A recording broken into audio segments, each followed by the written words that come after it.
ఈరోజు నీతో నెమ్మదిగా మాట్లాడాలనిపించింది. నీ హృదయం ఎంత బరువుగా ఉందో దేవుడు చూస్తున్నాడు. బయటికి నువ్వు బలంగా కనిపిస్తున్నావు, కానీ లోపల మాత్రం ఎన్నో భారాలు మోస్తున్నావు. ఎవరికీ చెప్పలేని ఆలోచనలున్నాయి, ఎవరికీ చూపించలేని కన్నీళ్లున్నాయి. రాత్రిళ్ళు నిద్రపోయే ముందు నీ గుండె లోపల ఒక ఒత్తిడి వస్తోంది. ఇంకెంతవరకు ఇలా అనే ప్రశ్న నీలో మళ్ళీ మళ్ళీ వస్తోంది. నేను నీతో కాపరి హృదయంతో మాట్లాడుతున్నాను, ఎందుకంటే నువ్వు ఒంటరిగా లేవు. నీ జీవితంలో బాధలు ఒక్కటే కాదు, వరుసగా వస్తున్నాయి. ఒకటి సర్దుకుంటే ఇంకొకటి ఎదురుగా నిలుస్తోంది.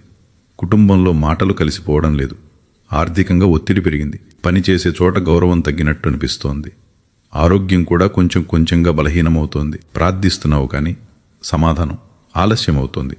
దేవుడు వినడం లేదా అనే సందేహం నీలో మెల్లగా పెరుగుతోంది. నీ విశ్వాసం పూర్తిగా పోయలేదు, కానీ అలసిపోయింది. ప్రార్థన చేస్తుంటే మనసు మధ్యలోనే ఆగిపోతుంది.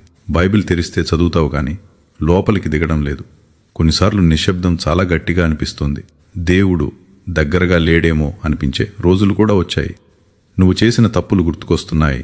నేను ఏదైనా తప్పు చేశానా అని నువ్వు నిన్నే అడుగుతున్నావు. కానీ విను, బైబిల్ చెబుతుంది మన భారాలన్నీ ఆయన మీద వేయాలని, ఎందుకంటే ఆయన మన గురించి జాగ్రత్త పడతాడు అని. అది ఒక ఆహ్వానం. మనిషి తన భారం తనే మోస్తేనే బలమైన వాడు అనుకుంటాడు, కానీ దేవుని మార్గం వేరుగా ఉంటుంది. మనం వదిలేసినప్పుడు ఆయన పట్టుకుంటాడు. మనం చేతులు దిగువకు వదిలినప్పుడు ఆయన చేతులు పైకెత్తుతాయి. ఎందుకు ఈ భారాలు వస్తాయి అని నువ్వు ఆలోచిస్తున్నావు. కొన్నిసార్లు దేవుడు మనల్ని శిక్షించడానికి కాదు, మనల్ని శుద్ధి చేయడానికి అనుమతిస్తాడు. బంగారాన్ని మంటలో వేసినట్టు మన విశ్వాసం కూడా పరీక్షలో గట్టిపడుతుంది. మన బలం మీద ఆధారపడితే ఎంత తక్కువగా ఉన్నామో తెలుస్తుంది. మన గర్వం తగ్గుతుంది. మనం ఆయన మీద పూర్తిగా ఆధారపడటం నేర్చుకుంటాం. కొన్ని భారాలు మన నిర్ణయాల వల్ల వచ్చి ఉంటాయి, కొన్ని ఇతరుల వల్ల వచ్చి ఉంటాయి. కొన్నిసార్లు శత్రువు మనసును భారంగా చేస్తాడు, కానీ దేవుడు అన్నింటికంటే పెద్దవాడు. ఆయన అనుమతి లేకుండా ఏ భారము నీ మీద శాశ్వతంగా ఉండదు. ఆయన సమయం వచ్చినప్పుడు దాన్ని తీసివేస్తాడు. కానీ ముందు ఒక పని ఆయన నీలో చేయాలనుకుంటున్నాడు. నీ చేతుల్లో ఇంకా కొన్ని విషయాలు గట్టిగా పట్టుకుని ఉన్నావు. బయటికి ప్రభు నీ చిత్తమే అంటున్నావు, కానీ లోపల మాత్రం ఇది ఇలా జరగాలి అని పట్టుబడుతున్నావు. ఇదే నీ అలసటకు మూలం.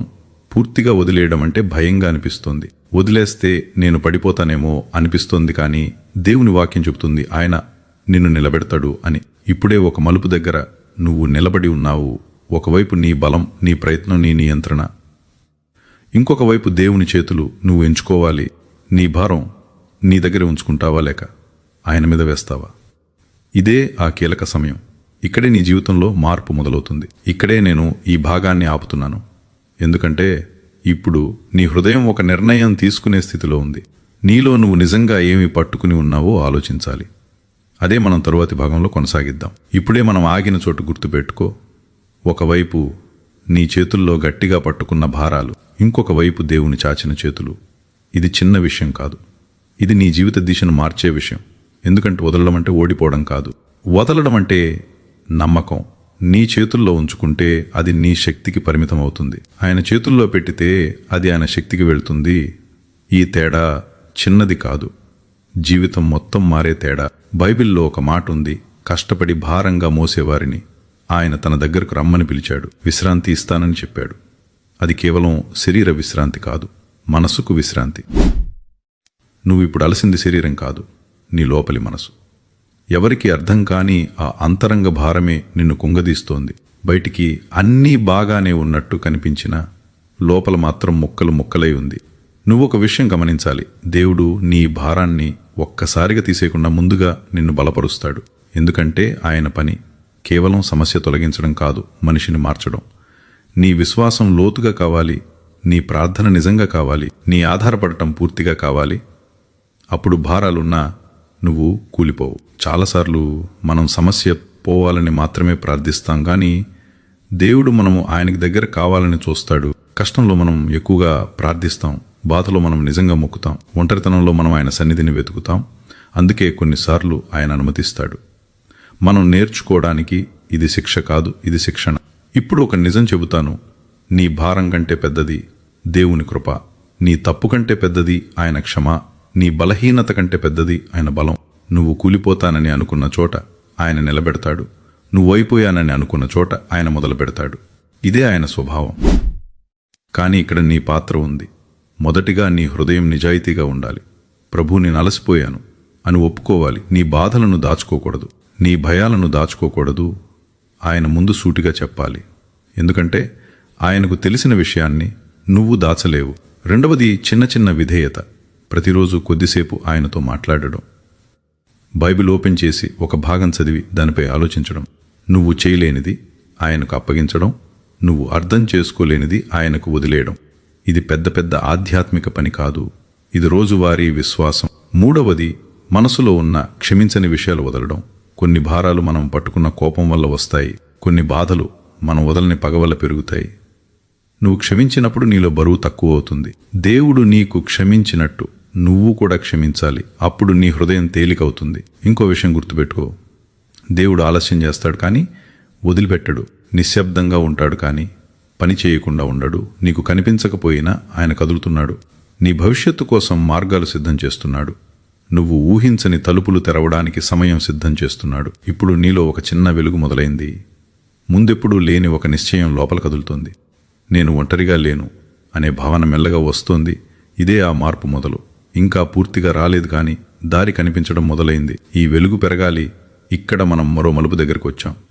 నువ్వు వదిలేయడానికి సిద్ధమవుతున్నావు కానీ ఇంకా ఒక లోతైన పని మిగిలి ఉంది. దేవుడు కేవలం నీ భారాన్ని మోసేవాడు కాదు, నిన్ను నిలబెట్టేవాడు. అది ఎలా జరుగుతుందో, ఆ నిలబెట్టడం ఎలా ఉంటుందో మనం తరువాతి భాగంలో చూడాలి. ఇప్పుడే మనం చెప్పుకున్న చోటు గుర్తుపెట్టుకోండి. దేవుడు కేవలం భారం తీసేసేవాడు కాదు, నిన్ను నిలబెట్టేవాడు. నిలబెట్టడం అంటే కేవలం కూలిపోకుండా ఉంచడం కాదు. నీ కాళ్ళు మళ్ళీ గట్టిగా నేల మీద పెట్టడం, నీ మనసు మళ్ళీ ధైర్యంగా చేయడం, నీ విశ్వాసం మళ్ళీ ఊపిరి పీల్చేలా చేయడం, నువ్వు వంగిపోయిన చోట నిటారుగా నిలబడేలా చేయడం. ఇది ఒక్క రోజుల్లో జరిగే పని కాదు కానీ ఇది నిజంగా జరిగే పని. ఆయన పని నెమ్మదిగా ఉంటుంది కానీ లోతుగా ఉంటుంది.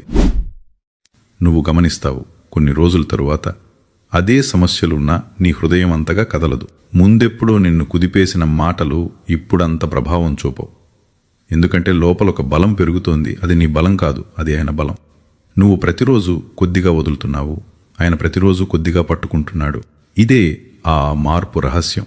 బయట పరిస్థితులు మెల్లగా మారతాయి కానీ ముందుగా లోపల మార్పు మొదలవుతుంది. దేవుడు నిన్ను నిలబెట్టినప్పుడు ఒక శాంతి వస్తుంది. సమస్యలు పూర్తిగా పోకపోయినా నీ గుండెలో ఒక నిశ్చింత ఉంటుంది. ఇది ప్రపంచం ఇచ్చే ధైర్యం కాదు, ఇది పరిస్థితులు ఇచ్చే ధైర్యం కాదు, ఇది ఆయన సన్నిధి ఇచ్చే శాంతి. నువ్వు ఒంటరిగా లేవు అనే నిశ్చయం, నీ అడుగులు ఆయన చూస్తున్నాడు అనే విశ్వాసం, నీ రేపటిని ఆయన చేతుల్లో ఉంచుకున్నాడు అనే ధైర్యం. కొన్నిసార్లు ఆయన తలుపులు తెరుస్తాడు. నువ్వు ఊహించని చోట నుండి సహాయం వస్తుంది. ఎవరూ పట్టించుకోరని అనుకున్న సమయంలో ఒక మనిషి ముందుకొస్తాడు. ఎక్కడ దారి కనిపించలేదో అక్కడ ఒక చిన్న మార్గం తెరుచుకుంటుంది. ఇది యాదృచ్ఛికం కాదు, ఇది ఆయన పని. నువ్వు వదిలిన చోట ఆయన పని మొదలైంది. ఇప్పుడు నువ్వు చేయాల్సింది ఏమిటంటే మళ్లీ పాత భారాలు తీసుకోకూడదు. ఒకసారి ఆయనకిచ్చిన దాన్ని మళ్లీ చేతుల్లోకి తెచ్చుకోవద్దు. ఆలోచనలు తిరిగి వస్తాయి, భయాలు మళ్లీ తలెత్తుతాయి. కానీ వెంటనే గుర్తు చేసుకో, నేనిది ఆయనకి ఇచ్చాను అని మళ్లీ ప్రార్థనలో చెప్పు. మళ్లీ ఆయన వాక్యాన్ని చదువు, మళ్లీ ఆయన సన్నిధిలో కూర్చో. ఇలా ప్రతిరోజు నువ్వు నిలబడతావు. నీ గతం నిన్ను వెంటాడినా అది నీ భవిష్యత్తు కాదు. నీ తప్పులు నిన్ను నిర్వచించవు. ఆయన క్షమ నీకు కొత్త మొదలిస్తుంది. ఆయన కృప నీకు కొత్త దారి చూపుతుంది. నువ్వు పడిపోయిన చోటే ముగింపు కాదు, అక్కడ నుండి లేచి నిలబడే అవకాశం ఉంది. ఆయన నిన్ను వదిలిపెట్టడు. ఇప్పుడు నీ హృదయం లోపల ఒక మాట మెల్లగా వినిపిస్తోంది, నేను నిన్ను నిలబెడతాను అని. ఆ నిశ్చయం అది కేవలం ఓదార్పు కాదు, అది వాగ్దానం. ఆయన విశ్వసనీయుడు, ఆయన మాట నిలుస్తుంది. మనుషులు మారిపోతారు, పరిస్థితులు మారిపోతాయి, కానీ ఆయన స్వభావం మారదు. ఆయన చేతిలో పెట్టిన జీవితం వృధా కాదు. ఇప్పుడు మనం చిన్న ప్రార్థన చేద్దాం. పరలోక తండ్రి, ఈ హృదయం ఎంత బరువుగా ఉందో నీకు తెలుసు. ఈ భారాలన్నీ నీ ముందుంచుతున్నాం. మోసే శక్తి ఇవ్వు, వదిలే ధైర్యం ఇవ్వు, నమ్మే విశ్వాసం ఇవ్వు. ఈ ఆత్మను నిలబెట్టు, కూలిపోకుండా కాపాడు, నీ శాంతితో నింపు. ప్రియమైనవాడా, ప్రియమైన వాళ్ళారా, నీ జీవితం ఇంకా ముగిలేదు. ఇది ఒక కొత్త అధ్యాయం మొదలు. నువ్వు వదిలావు, ఆయన పట్టుకున్నాడు. నువ్వు బలహీనమయ్యావు, ఆయన బలంగా నిలబెట్టాడు. ముందున్న దారి ఇంకా కనిపించకపోయినా ఆయన ముందే నడుస్తున్నాడు. ధైర్యంగా ఉండు, విశ్వాసంగా ఉండు. ఆయన నిన్ను నిలబెడతాడు.